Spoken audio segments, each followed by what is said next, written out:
Sederet publik figur telah berangkat menggunakan jet pribadi menghadiri rangkaian acara pernikahan Kaisang Pangarep dan Erina Gudono di Yogyakarta dan Solo. Sejumlah artis yang sudah berangkat menghadiri acara rangkaian pernikahan putra bungsu Presiden Jokowi tersebut, di antaranya ada Raffi Ahmad, Irfan Hakim hingga Desta Mahendra.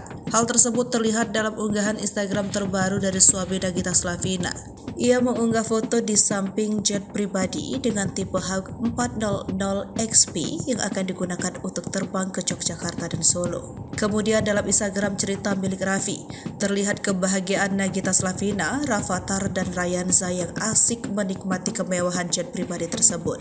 Tampak Raffi Ahmad dan Nagita Slavina, Irfan Hakim hingga Desta kompak mengenakan busana batik dengan warna beragam saat menghadiri akad nikah adik Gibran Raka Buming Raka di Pendopo Agung Royal Ambarukmo, Yogyakarta, Sabtu 10 Desember 2022.